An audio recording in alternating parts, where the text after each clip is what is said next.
기독교 역사는 순교의 역사라 할 수 있습니다. 히브리서를 기록한 히브리서 기자는 믿음의 영웅들의 신앙을 소개하면서 결론 부분을 이렇게 소개하고 있습니다. 히브리서 11장 33절부터 있는 내용입니다. 그들은 믿음으로 나라들을 이기기도 하며 의를 행하기도 하며 약속을 받기도 하며 사자들의 입을 막기도 하며 불의 세력을 멸하기도 하며 칼날을 피하기도 하며 연약한 가운데서 강하게 되기도 하며 전쟁에 용감하게 되어 이방 사람들의 진을 물리치기도 하며. 믿음은 나라도 사자의 입도 그들이 당했던 어떤 처지도 전쟁도 이기게 했다, 이렇게 합니다. 그렇지만 그 다음 구절은 믿음은 바로 순교도 하고 핍박도 받고 그런 속에 세상이 감당하지 못하도록 승리하는 것이 믿음이라고 기록하고 있습니다. 35절서 이렇게 기록합니다.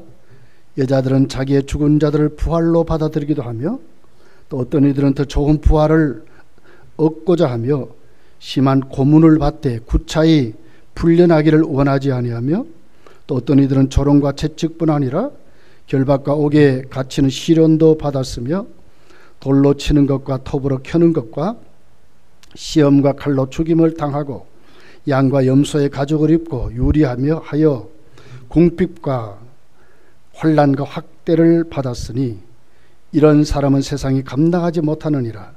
그들이 광야와 산과 동굴과 토굴에 유리하였느니라. 사람으로 살아갈 수 없을 정도로 인격적으로 모독을 당하고 육신은 매를 맞고 톱으로 켬을 당하고 화살에 맞고 줄이고 목마르고 굶고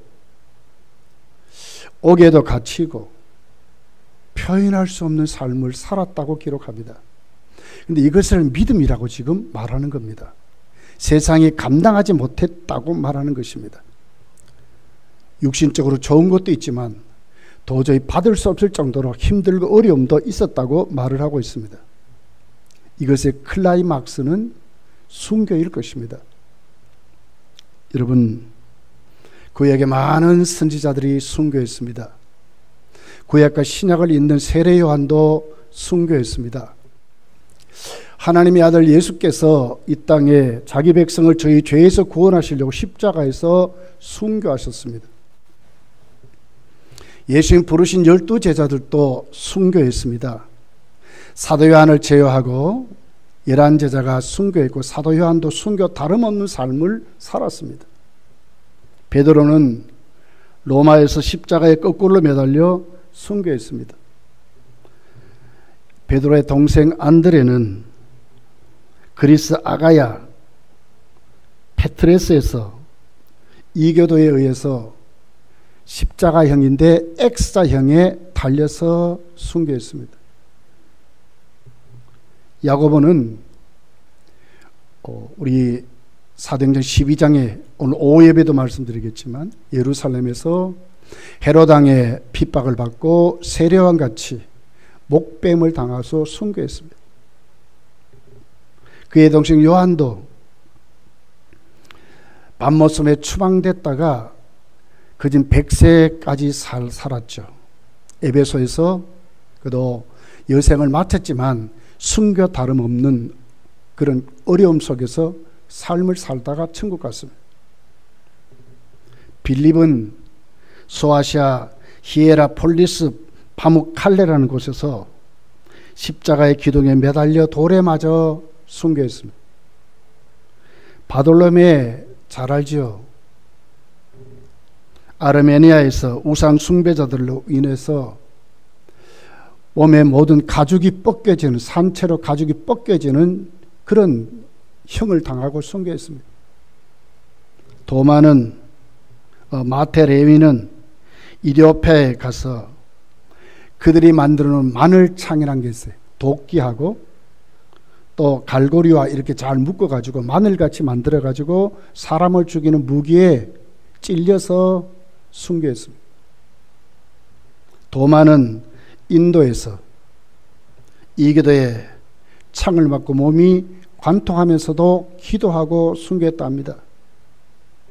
알페의 아들 야고보는 예루살렘에서 유대인들에 인해서 몽둥이로 맞고 돌에 맞고 죽지 않으니까 성전 탑에 올라가서 지상으로 던졌습니다. 그래도 안 죽으니까 내려와서 몽둥이 때려도 또 안 죽습니다. 그랬더니 톱으로 켜서 죽였습니다. 세롯이라고 하는 시몬은 페르시아에서 그도 육신이 두동강 나는 톱으로 킴을 당해서 순교했습니다. 야고보의 아들 유다 다데오라고 하는 제자는 페르시아에서 지역에서 화살에 맞아서 순교했습니다. 가룟 유다 대신으로 뽑아진 마띠아도 예루살렘에서 돌팔매로 매질을 당하고 결국 그도 죽지 않으니까 참성, 목이 잘리는 것으로 순교를 했다고 역사가들은 기록하고 있습니다. 사도 요한을 빼놓고 11제자 모두가 순교했답니다. 우리 잘 아는 바울 사도는 어떻게 됐습니까? 그도 로마에서 네로 황제에게 핍박을 당하고 결국 목이 잘리는 참수형을 당하고 순교했는데 그때 18,000명 이상의 기독교인들이 함께 순교했다고 기록합니다. 누가는 그리스에서 우상 숭배자들로 인해서 올리브 나무에 목말려 목매에 달려서 순교했습니다. 마가는 알렉산드리아에서 우상 숭배자들에게 기도하다가 몸이 잘리는 파쇄되는 것으로 순교했습니다. 바나바는 로마에서 결국 그도 십자가에 달려서 순교했다고 기록합니다. 한국교회는 어떻습니까? 복음이들은 조선시대부터 시작해서 일제 36년을 거치고 6.25를 거치면서 많은 사람들이 순교했습니다. 약 그때 한 2,800명 이상이 순교했다고 한국교회 사에 기록이 되어 있는데 그때 76%가 6.25 동란 때에 순교를 했답니다. 며칠 있으면 6.25가 오죠. 1950년 6월 25일 주일입니다. 새벽 4시에 선전포고도 없이 북한이 남한으로 전 지역에서 침공을 시작한 것이 6.25 전쟁입니다. 그러다가 1953년 7월 23일 휴전협정으로 전쟁이 끝났습니다. 이때 76%의 성도가 순교했다고 합니다. 우리 잘 알듯이 일사각오를 부르짖었던 주기철 목사님, 6.25 때 순교한 손양론 목사님, 다 한국교회의 재산들이죠. 사도 바울은 그가 오히려 하나님 앞에 그 사명을 감당하면서도 적극적으로 순교하기를 원했던 바울의 모습을 봐요. 사도행전 21장 13절에 있는 말씀입니다. 나는 주 예수 이름을 위하여 결박당할 뿐 아니라 예루살렘에서 죽을 것도 각오하였도다 그랬습니다. 오히려 나를 잡아서 죽이는 것으로 하나님 앞에 더 영광스럽다고 하는 바울의 일사각오를 우리가 성경에서 만나게 되는 것을 보게 됩니다. 초대교회를 보십시오. 사도행전 2장에 성령이 임했습니다. 큰 부흥이 일어났습니다. 사도행전 2장에 보니까 3,000명이 회개하고 돌아오고 예수를 믿습니다. 사도행전 4장에 가보면 5,000명이 회개하고 예수를 믿게 됩니다. 사도행전 5장에 가서 보면 수도 헤아릴 수 없는 큰 무리가 주께로 돌아왔다고 기록합니다. 큰 부흥을 이루었습니다. 6장에 와서 보면 사도들이 교회에 일어난 그 문제 때문에 하나님의 말씀과 기도 생활에 전무하려고 7 안수 집사님들을 세우게 됩니다. 6장 4절에 이렇게 기록합니다. 오로지 기도하는 일과 말씀 사역에 힘쓰기 위해서 그랬어요. 7절에 가서 보면 그러고 난 다음에 교회가 크게 부흥됩니다.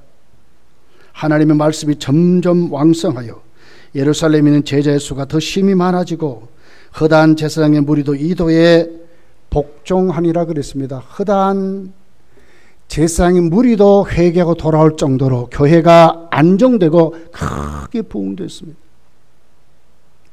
이럴 때에 성령 충만한 스데반이 나가서 하나님 말씀을 증언하면서 이적과 기적을 일으킵니다. 6장 8절이죠. 은혜와 권능이 충만하여 큰 기사와 표적을 민간에 행했다 그랬습니다.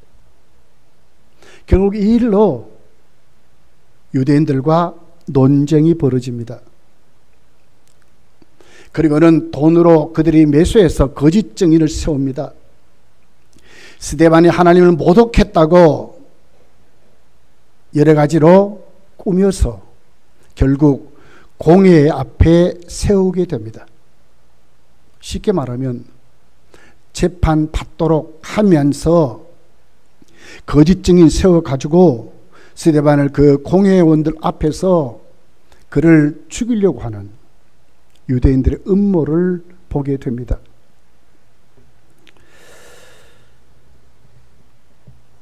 (6장 10절에) 가서 보면 이때에 스데반이 지혜와 성령의 충만함으로 말함을 그들이 들으면서 그들이 오히려 졌다고, 감당하지 못했다고 그렇게 기록을 합니다.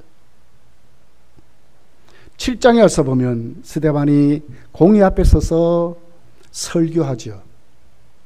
변론이에요, 변론. 그죠? 그렇게 해서 공회원들 뿐만 아니라 공개적으로 모인 많은 군중 앞에 스데반이 설교하다가 결국 어떻게 됩니까? 그 설교 때문에 돌에 맞아서 죽는 순교를 보게 되는 것입니다. 이것이 오늘 이 본문의 배경입니다. 우리 첫 번째로 생각할 것이 이렇습니다. 스데반의 순교의 배경을 우리가 보면 그의 설교 가운데 하나님이 얼마나 크게 역사했는지를, 진짜 가짜를 똑바로 구분하는 그런 모습을 우리가 보는 것입니다.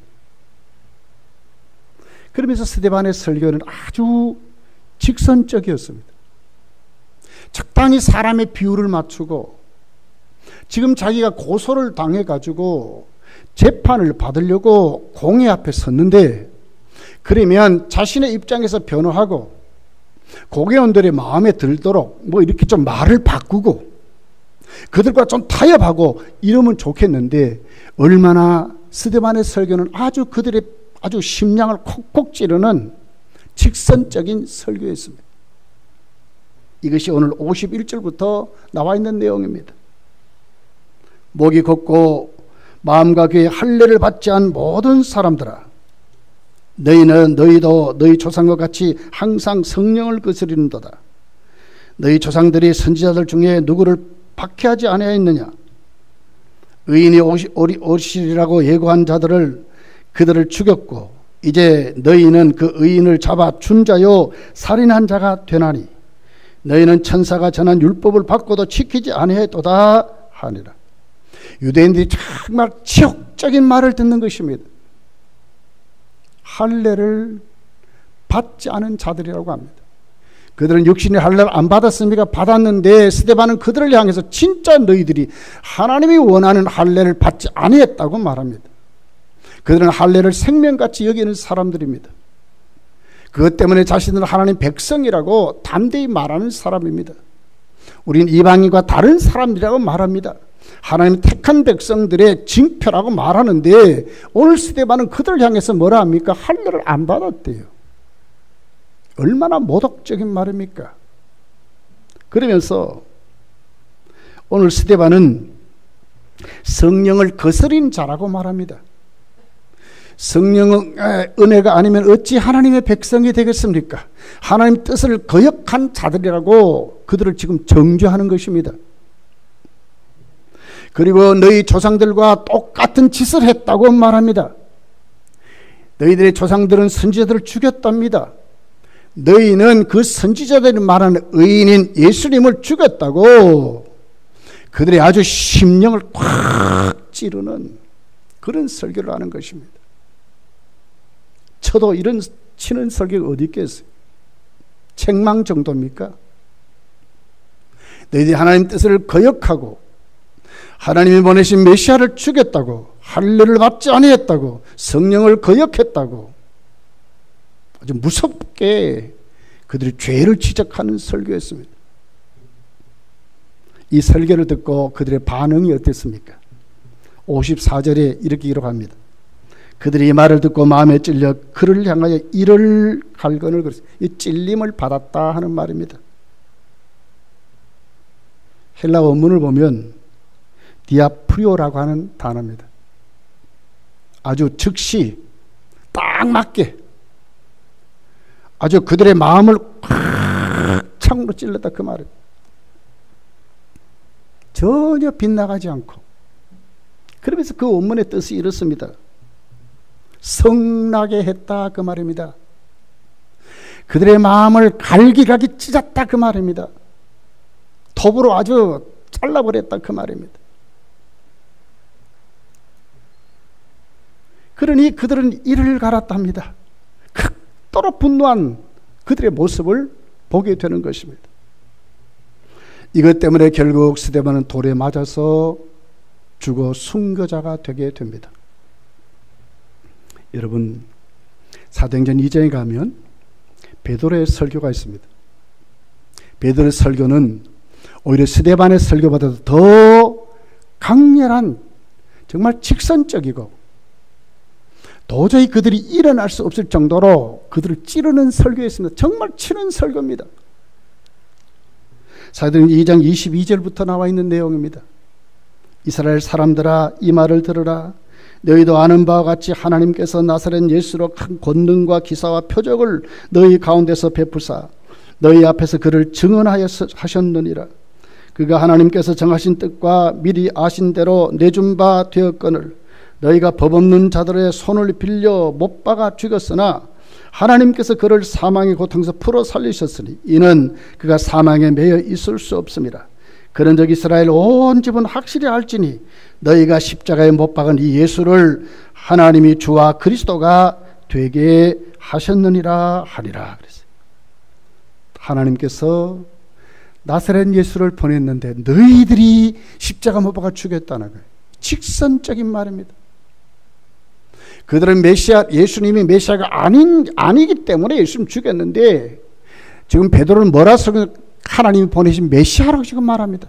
너희들이 죽였지만 하나님이 살려서 주와 그리스도가 되게 하셨다고 말씀합니다. 이 설교를 듣고 어떻게 반응합니까? 37절에 보니까 그들이 이 말을 듣고 마음에 찔려 베드로와 다른 사도에게 물어 이르되 형제들아 우리가 어찌할꼬 하거늘 그랬습니다. 똑같이 찔림을 받았습니다. 근데 반응이 다릅니다. 스데반의 설교를 들은 유대인들은 이를 갈았습니다. 그렇지만 베드로의 설교를 들은 그들은 어떻게 했습니까? 우리가 어찌할꼬 회개하게 됩니다. 무슨 차이입니까? 여기 찔려 하는 말은 사도행 7장의 스데반의 설교를 듣고 찔려 하는 말과 다른 단어입니다. 카타니소라는 헬라어입니다. 무슨 말이냐면 하나님의 말씀이 그들을 관통했다 이 말이거든요. 쾌고시켰다 그 말이에요. 하나님 말씀에 그들의 자아가 항복했다 그 말이에요. 죽었다 그 말이거든요. 일어날 수 없을 정도로 충격을 받았습니다. 이유가 뭡니까? 하나님을 두려워했기 때문에 그렇습니다. 하나님을 두려워하는 것이 생겼습니다.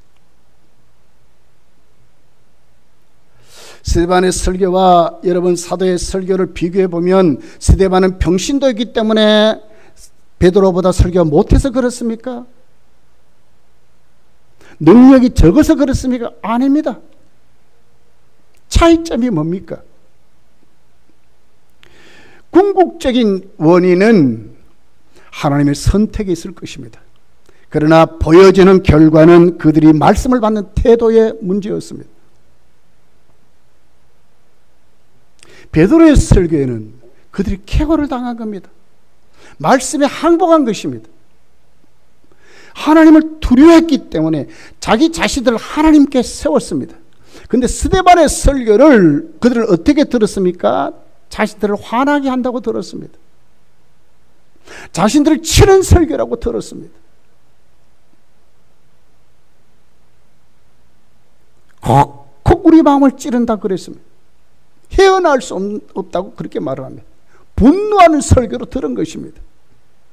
자아가 항복하지 못한 설교로 들었습니다. 똑같은 하나님의 말씀인데, 똑같이 성령 충만한 자들이 전한 말씀인데도 불구하고 평신도와 사도의 차이점이 아니라니까요.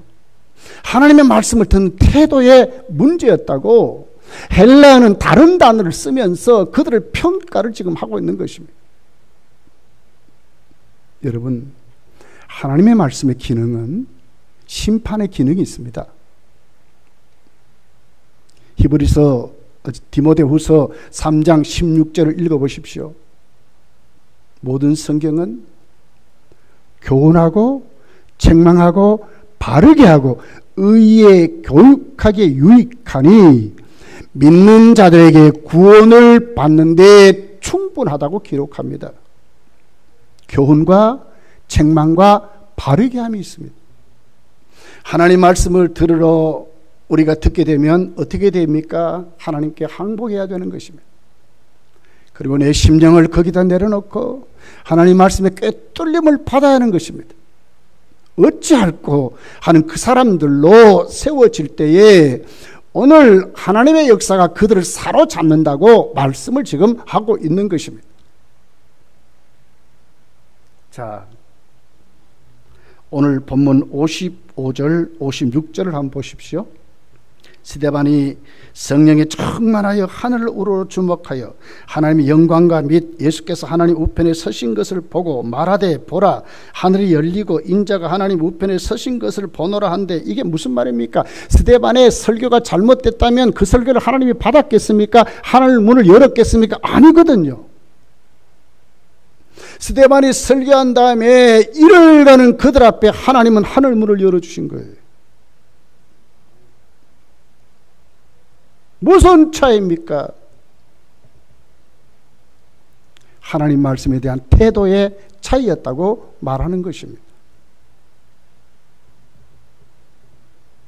결국 이것 때문에 스데반은 순교자가 되게 되는 것을 봅니다. 여러분, 한국교회와 교회 역사의 모든 순교사들이 이것 때문에 순교한 것입니다. 말씀을 전하는데 그 말씀의 반응이 하나님께 케어되지 않으니까 오히려 그들의 자아가 더 크게 우리를 화나게 한다고 하니까, 우리를 친다고 하니까 오늘 그들에 대해서 말씀 전하는 주의 종들, 선지자들, 평신도들을 여러분 잡아서 죽인 것입니다. 이것이 순교라고 기록을 하는 것입니다. 그런데 오늘 우리에게 뭘 보여주면, 그럴지라도 거기에 하나님의 종들은 평신도든지 주의 종들인지 사도든 상관없이 하나님 말씀을 전했다고 기록을 하는 것입니다. 이것이 순교자들의 모습이었다고 우리에게 가르치는 것입니다.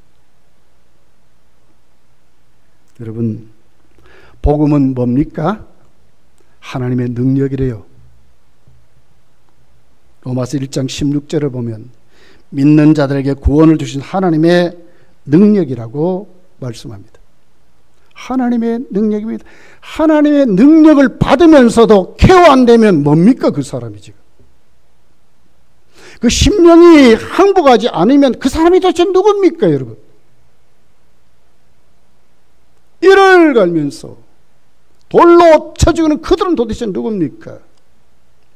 그런 하나님 말씀을 듣고 케어당하고 하나님을 두려워해서 벌벌 떨면서 우리가 어찌할꼬 자복하면서 베드로에게 도움을 구했던 그들은 어떻게 됐습니까? 구원을 받았다고, 세례받고 구원을 받았다고, 하나님의 백성이 되었다고 성경은 우리에게 자세하게 기록해 주고 있는 것입니다. 여러분, 오늘 이 말씀이 우리에게 두 번째로 가르쳐 주는 것이 뭡니까? 첫 선교자 스데반의 믿음이 어떤 믿음이었냐 하는 것을 우리에게 보여줍니다. 그러면서도 그 믿음의 끝자락, 그 순교가 도대체 뭐냐 하는 것이죠. 마지막 스데반의 그 모습을 한번 보십시오.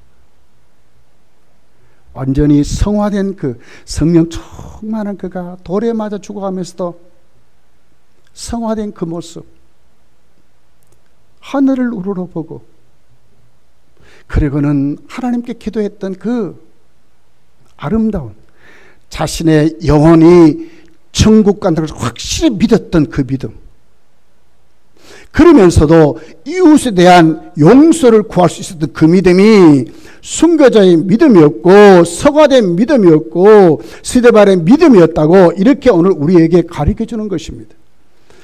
우리 앞서간 모든 순교자들은 이런 믿음이었다고 우리에게 지금 가르쳐 주는 것입니다. 자, 57절 59절까지를 보면 스데반이 누구를 위해서 기도했는가를 우리에게 보여줘요. 그들이 큰 소리를 지르며 귀를 막고 일제히 그에 달려들어 성 밖으로 내치고 돌로 칠세, 증인들이 옷을 벗어 사울이라는 청년의 발 앞에 두니라. 그들이 돌로 스데반을 쳤다고 기록합니다. 누구를 위한 기도였습니까? 이런 사람들을 위해서 기도하는 것입니다. 이것이 스데반의 기도였습니다. 성경은 원수를 사랑하랍니다. 말로만 아니라고 그러죠. 스데반이 지금 마지막 죽어가는 그 삶에 무엇을 지금 우리에게 보여주고 있습니까? 누구를 위해서 거기까지 기도해야 된다고 말합니까? 어떤 우리의 사랑과 우리의 이웃과의 관계의 범위가 어디까지라고 지금 말하고 있습니까? 그러면서도 오늘 스데반은 하나님께 자신의 모든 영혼을 맡기고 천국이 확실히 있는 것을 믿는 그 믿음으로 세워지는 것을 봅니다. 59절이죠. 스데반이 부르짖어 이르되 주 예수여 내 영혼을 받으시옵소서 그러거든요.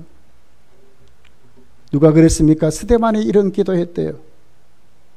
마지막으로 죽어가는 현장에 자신의 아픔을 말하지도 않고 이를 갈면서 같이 자신을 돌로 치는 그들을 향하여 저주하지 아니하고 오히려 하나님께 자기 영혼이 하나님께 간다고 하는 믿음의 확신을 가졌던, 이것이 여러분 완전히 성화된 자들의 모습 아닙니까? 마지막 죽는 그 순간에도 죽음을 초월한 자들의 모습 아닙니까? 천국이 있음을 확실히 믿는 자들의 모습 아닙니까? 그냥 예수 믿습니까? 아니지 않습니까? 60절에 보십시오. 무릎을 꿇고 크게 불러 이르되 주여 이 죄를 그들에게 돌리지 마옵소서, 이 말을 하고 자니라 그랬습니다.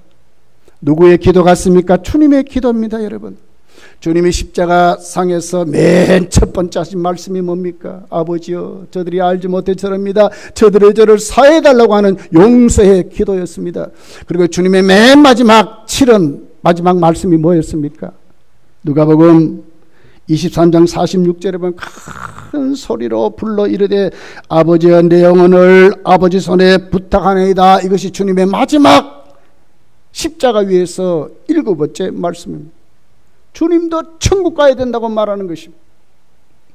이것이 영원한 몸을 입는 성화의 완성의 자리에 있는 순교자들의 믿음이었고 스데반의 믿음이었고 주님의 믿음이었다고 말씀하는 것입니다. 무엇을 의지하고 삽니까 여러분?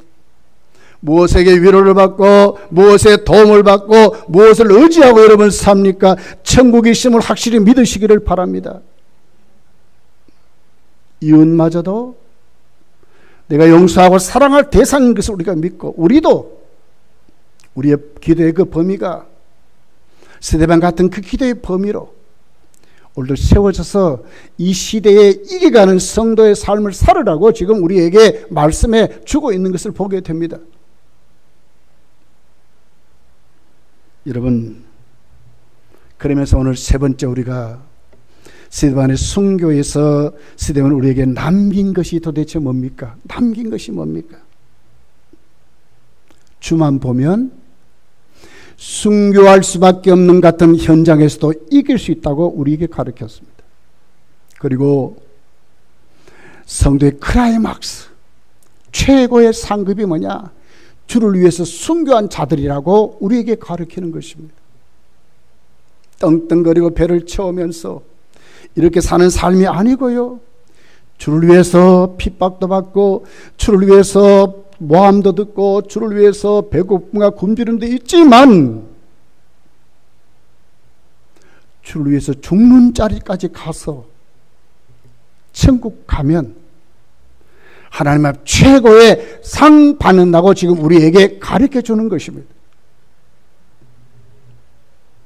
스데반은 이를 갈면서 그냥 큰 소리를 치면서 돌팔매질며 달려드는 그들 앞에 만약에 흔들렸다면, 죽음의 권세 앞에 두려워서 스데반이 만약에 흔들렸다면 어떻게 되겠습니까? 스데반은 그 모든 것을 이겼습니다.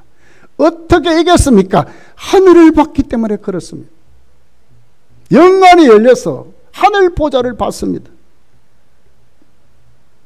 그랬더니 어떻게 됐습니까? 55절 56절에 보니까 스데반이 성령 충만의 하늘을 우러러 주목하여 하나님 영광과 및 예수께서 하나님 우편에 서신 것을 봤다 그랬어요. 성도의 삶이 이래야 된다고 해서 가르치는 거예요. 56절에 보니까 말하되 보라, 하늘이 열리고 인자가 하나님 우편에 서신 것을 보노라, 이렇게 지금 스데반이 고백을 해요. 어떻게 이겼습니까? 주님을 봤기 때문에 이겼습니다. 천국을 봤기 때문에 이겼습니다. 오늘 또 자신에게 용기 주고 앉아 있을 수 없어서 일어나신 그 주님을 봤기 때문에 하늘이 열려서 그것 때문에 스데반이 지금 이겼다고. 그러니까 부르짖음이 생겼습니다. 담대함이 생겼습니다. 크게 부르짖습니다. 자기 영혼이 하나님께 간다는 확실한 소망 가운데 스데반이 지금 이렇게 기도하는 스데반의 모습을 보게 되는 것입니다. 여러분, 오늘 이 말씀을 보면서 오늘 우리가 어떻게 신앙생활을 해야 되는지, 순교자 기념주일에 우리 모습이 어떻게 세워져야 되는지를 오늘 성경이 우리에게 가르칩니다. 오늘 우리의 삶의 정황은 결코 녹록하고 만만치 않습니다. 그러나 분명한 것은 지금이나 어제나 하나님은 성경책 속에 계시는 분만이 아니고 우리와 함께 한다는 사실입니다. 스데반의 눈을 열고 하늘 문을 열었고 주님이 하나님 보좌 우편에 서신 것을 보여줬던 그 하나님은 지금도 우리 하나님이라고 말씀하는 것입니다. 땅의 것을 보지 말고, 오늘 새벽기도 때 그랬어요. 골로새 3장 1절부터 있는 내용입니다. 땅의 것을 보지 말라, 하늘을 보라고 그랬습니다. 주님을 보라고 그랬습니다. 왜 주님 거기 계신다고 그럽니다.